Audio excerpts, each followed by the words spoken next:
If everything you know about Colombia, more specifically Medellin, Colombia, comes from the news, comes from TV, comes from what you read in the paper, what people said to you, I am here to tell you today that you're in for quite a surprise.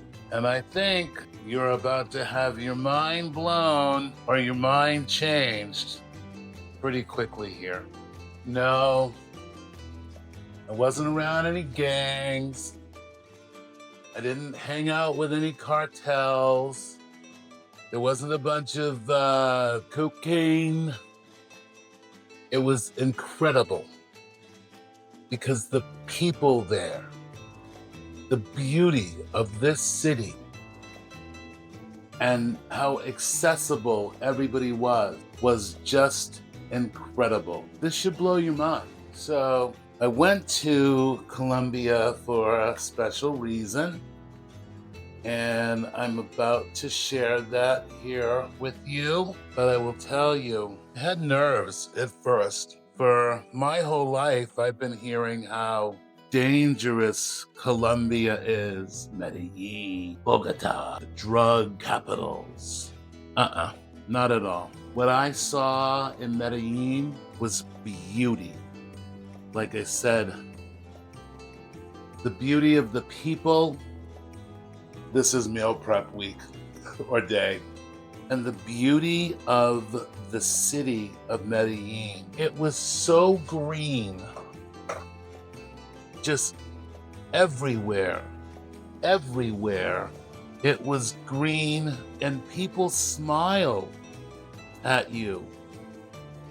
When you're walking down the street, people, if you make eye contact with somebody, they are gonna smile at you. And they're probably gonna say, Buenos dias, and maybe even have a chat with you. You see, in Medellin, they're focused on the landscape of the city because it helps with the air we breathe.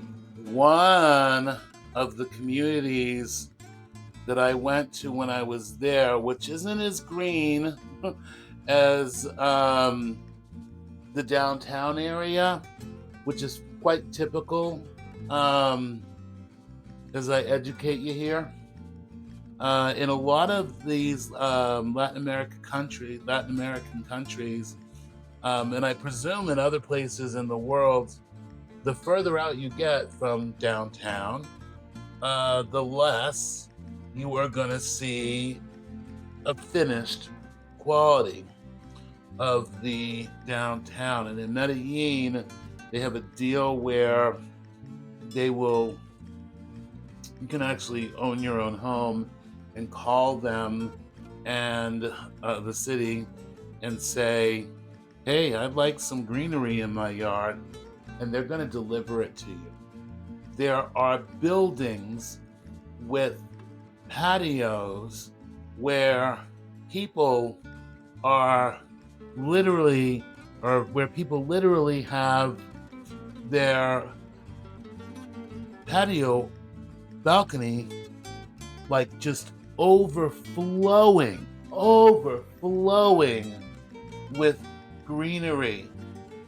And it is such a sight to see. The streets are lined with mature greenery, and it just it's like a jungle in the city that makes you better appreciate the city.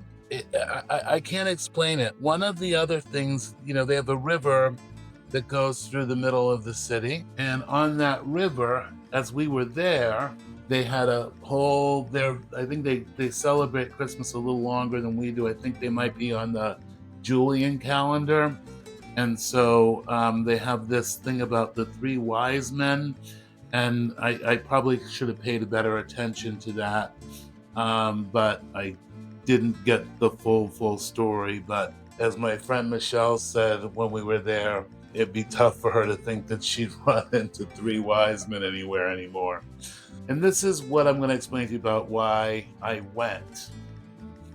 My friend Michelle, who lives in Costa Rica, where I also went, had some medical work done there. And it was because it was far less expensive than even it would have been in Costa Rica, where she lives. So Michelle asked me if I would join her for this trip down there. And she was equally as impressed as I was, if not more. And we went down to have some work done on her hand. Actually, her insurance company paid for me to go with her as, her I don't know, not guide, but just her backup. I was Michelle's backup. And so they flew me in from Costa Rica with her. And then we had like a 5-star hotel the whole trip that we were there for 10 days. And they even gave her money, like walkabout money. We had a meal, a fantastic meal every morning at breakfast. I mean, it wasn't bacon and eggs because, wasn't bacon and eggs. They did have eggs, so they were a little runny. That wasn't my thing there. But the other food I ate there, the tacos, everything else was incredible.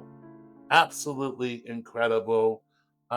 Just great food for dirt cheap. Dirt cheap. I mean, you could have two people out to dinner with a few drinks,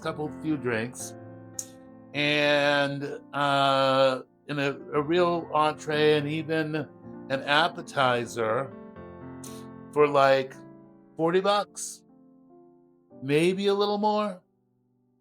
One of the places that we went to was a place called Community 13, Community Trace. And it's an old part of one of the less wealthy areas in the city where they did have problems some time ago.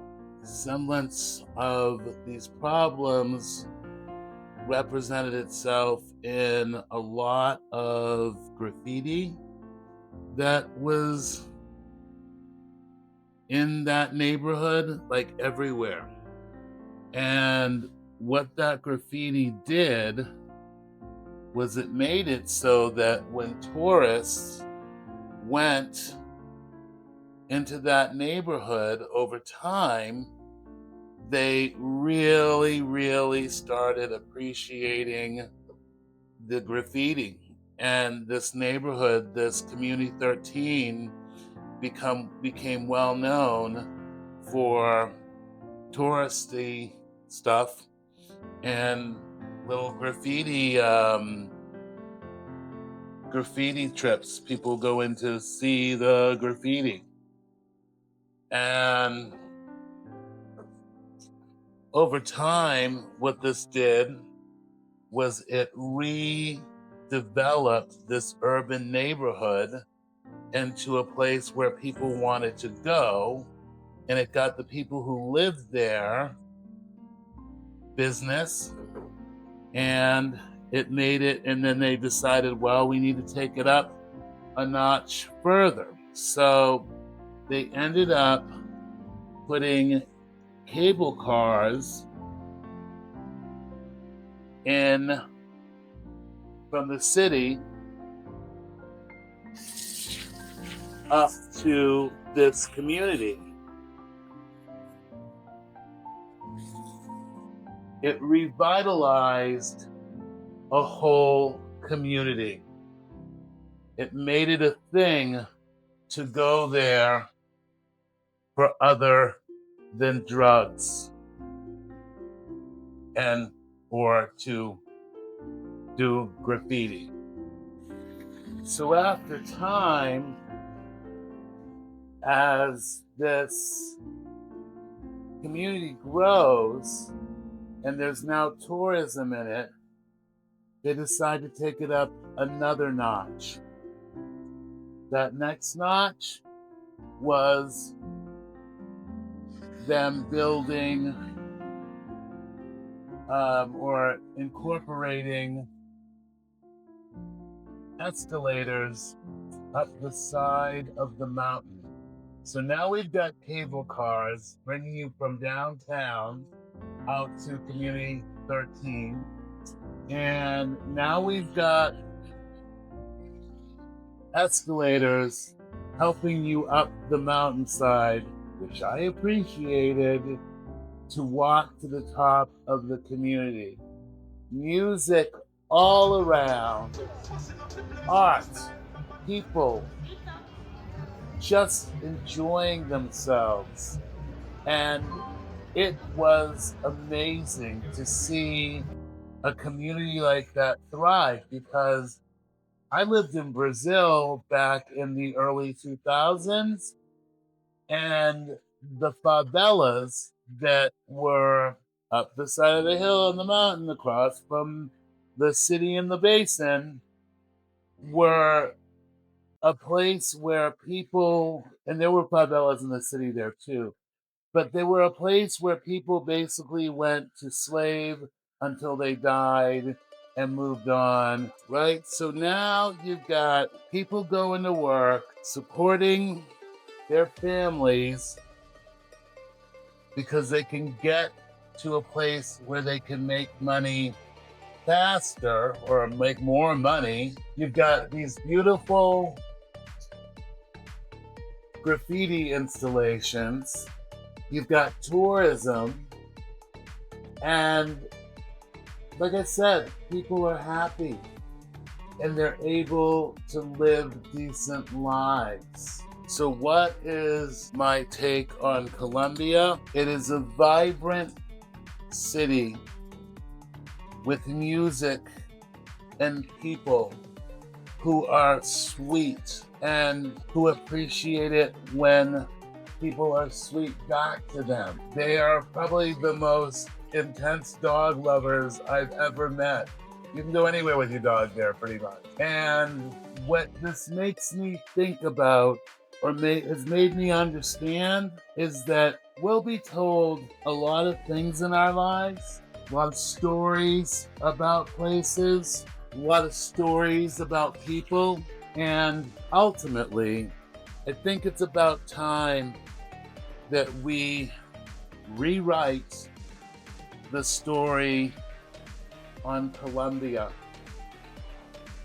because Colombia has been getting, Medellin, Colombia, has been getting a bad rap for far too long. If you're thinking about travel in South America anytime soon, you really need to give Medellin a try.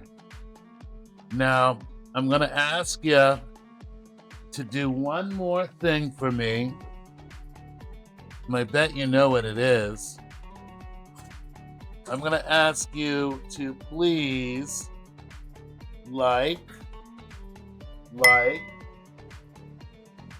subscribe, and comment down below there. So yeah, like, subscribe, hit the bell, do all that stuff, please, for me.